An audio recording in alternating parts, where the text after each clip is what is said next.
എടാ ഇയറിങ് എന്ത് ഭംഗിയല്ലേ. ഇത് നമ്മുടെ ചെത്തിപ്പൂവാണ് കേട്ടോ. ഇത് മാത്രമല്ല, ഇതുപോലെ കുറെ അടിപൊളി ഫ്ലവേഴ്സും ലീവ്സും ഒക്കെ വെച്ചുണ്ടാക്കിയ ജ്വല്ലറീസ് ഇവിടെ ഉണ്ട് കേട്ടോ. അപ്പോൾ ഈ ഓണക്കാലം കളറാക്കാൻ പൂക്കളത്തിനോടൊപ്പം നമുക്ക് ഈ പൂക്കളം നിറച്ച് ജ്വല്ലറീസും കൂടെ അണിയാം.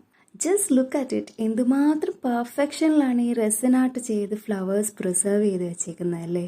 അപ്പൊ ഇതെല്ലാം കിട്ടുന്ന അടിപൊളി ഇൻസ്റ്റഗ്രാം സ്റ്റോറാണ് ഇറ്റേണൽ പെറ്റൽ സ്റ്റുഡിയോ. ആൻഡ് ഇവരുടെ ഈ cute and aesthetic ring collection start ചെയ്യുന്നത് 299 നല്ല ഭംഗിയുണ്ടല്ലേ. ഈ കാണുന്നത് ഇവരുടെ പ്രീമിയം പെൻഡൻസ് ആണ്. And it ranges from 500 to 900 rupees. പെൻഡൻസിൽ എനിക്ക് ഏറ്റവും ഇഷ്ടപ്പെട്ടത് ഇതാട്ടോ. എന്ത് രസമാണ് കാണാൻ. നല്ലൊരു ബ്ലൂ ആൻഡ് ആൻറ്റിക് ഫിനിഷിനൊരു പ്രത്യേക ഭംഗിയില്ലേ. ഈ ബ്ലാക്ക് ബാക്ക്ഗ്രൗണ്ടിൽ വരുന്ന പെൻഡൻസിൽ ഡാൻഡിലൈൻ അല്ലെങ്കിൽ നമ്മുടെ അപ്പൂപ്പൻ താടി ഉള്ള പെൻഡന്റ് നല്ല രസമുണ്ട് കേട്ടോ. ഈ ബ്ലാക്ക് ഗ്രീൻ ആൻഡ് യെല്ലോ കോമ്പിനേഷനും ഭംഗിയുണ്ടല്ലേ. And this one is I think hydrangea flowers. And എനിക്ക് ഏറ്റവും ഭയങ്കര ക്യൂട്ടായിട്ട് തോന്നിയ ഈ ചീപ്പാട്ടോ. പിന്നെ ഈ കുട്ടി റിങ് എന്താണെന്നറിയില്ല, ഇതിനൊരു പ്രത്യേക ഭംഗിയല്ലേ. ഇതുപോലെ കുറേ ഐറ്റംസ് അവരുടെ പേജിലുണ്ട്. ഞാൻ പേജ് ടാഗ് ചെയ്തിട്ടുണ്ട്. അപ്പോൾ see you in next video. And till then bye by.